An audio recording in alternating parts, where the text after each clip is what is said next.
Hey, it's Brian Goulet of the Goulet Pen Company and Ink Nouveau, and today I'm going to introduce to you the new acrylic acetate Konrad Noodler's Flex Pens. Noodler's has got Konrad's already in a vegetal resin, it's got them in ebonite, and now there are these new pens that are coming out in acrylic acetate. For those of you who aren't familiar with acrylic acetate, you might actually be more familiar than you think, because this is a very popular pen material for a lot of other pen companies, and for a lot of good reasons. It's very stain resistant, it's very durable, it polishes to a nice shine. You can do lots of cool stuff in terms of the colors and the swirl and quartz and flecked patterns in it. You can mix lots of different colors, it's very shiny, much more of a gemstone type appearance. I've actually worked with the material myself way back in my old pen making days, which are long gone now, but I can't even tell you how many acrylic acetate pens I made myself. So it's a great material to work with. It really is. And so I'm happy to see that Noodler's is kind of offering this option in their Konrad pens. I have no idea if they're going to do it in the other pens. So let me just say that. I know more colors are coming in the Konrads. I know they're starting out with 4. They're going to be moving to more. I don't know exactly how many more. I would guess a couple dozen colors eventually. It'll probably come out in batches, of 4 or 5 colors at a time, something like that. But if you followed Noodler's pens at all in the last couple of years, you know that there are no shortage of colors. The acrylic acetate, it is a more expensive material. Okay, it's kind of a premium material, so it's going to warrant a premium cost for the pens. So the acrylic Konrads are going to be $40 as opposed to the other resin Konrads, which are $20. But I do like the design a little bit better. They're a little bit nicer machined. I'll show you some of that up close. But probably the biggest advantage, honestly, aside from the aesthetics and stuff like that, is for any of you who are kind of familiar with the Noodler's pens, you know that they have a very, I'll call it a distinct smell about them. That is not the case with these pens. These pens, there's a very, very slight acrylic smell to them. If you smell like, if you actually open up the pen and kind of intentionally, sniff the inside of the cap, you can get that familiar acrylic smell. But it's not anything you're going to notice with normal use, and it will go away. So if you're familiar at all with, brands like Edison or Conway Stewart or, Monteverde's got a couple like that, Bexley, a lot of those pens you'll see made with similar types of materials. And so that's what you can expect with this one. So anyway, let me show you further what's up with the acrylic Konrads. I'm going to compare them to the other 2 Konrads that are out there as well. And then you can get an idea for yourself what to expect with these pens.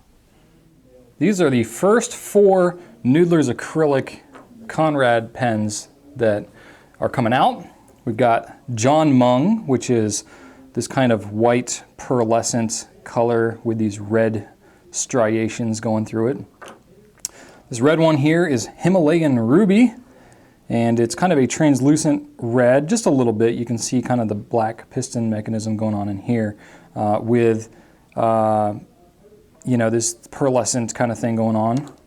You've got Baikal, which is this deep blue with a lot of pearlescence in it, and kind of these purple striations that go through it. And the last one I've got here is Rattlesnake and Adrenaline, and this one is kind of crazy looking. It's this white, kind of white silvery pearlescence with these intense black striations going through it. Very shiny, a lot of chatoyance going on here with these 4 pens. I think you can expect that a lot of the future acrylic Konrads are going to be pretty shiny like this. The material doesn't show off as well in a picture as it does in a video, so I'm going to give you a little bit of a close-up here so I can perhaps give you a better idea of the shininess that you can expect with some of these pens. They do have an ink window, nice clear ink window on there. These are flex nib pens, so if you're familiar with the Ahab or Konrad as they are in their current form, same nib and feed on these pens as you have there. These pens are a little bit different than the other resin Konrads though, and I'll show you why in a minute. But here I'm doing kind of a nice little close-up deal. Lots of shininess going on there, especially right there. The way that this acrylic is made is it's made usually in sheets, or sometimes it's cut into rods. And so you'll have kind of like one side that's shinier than the other. So you'll have it kind of get shiny and then dull a little bit as you rotate it. That's very common with this material. This one is, you know, I'm kind of a sucker for blue, as you may have noticed if you've ever looked at my site. I inked this one up. Lots of shininess going on. I definitely like this one, the bical, the best. And then the rattlesnake and adrenaline, this one is kind of crazy looking. Now, a lot of these vary from pen to pen quite a bit. So I picked this one here. This one is very much on the extreme end of the intensity with these black striations. I'll show you how they compare. I've got the original resin Konrad, and then I've got an ebonite Konrad in here too.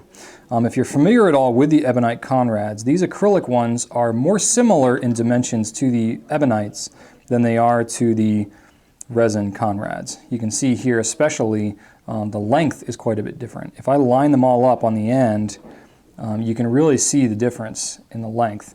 The ebonite one, let me get a little more accurate there. The ebonite one is just a hair longer than the acrylic. It's really not that noticeable. It might be like 2 millimeters at the most. Hopefully that won't be a deal breaker for you. It really doesn't make that much of a difference.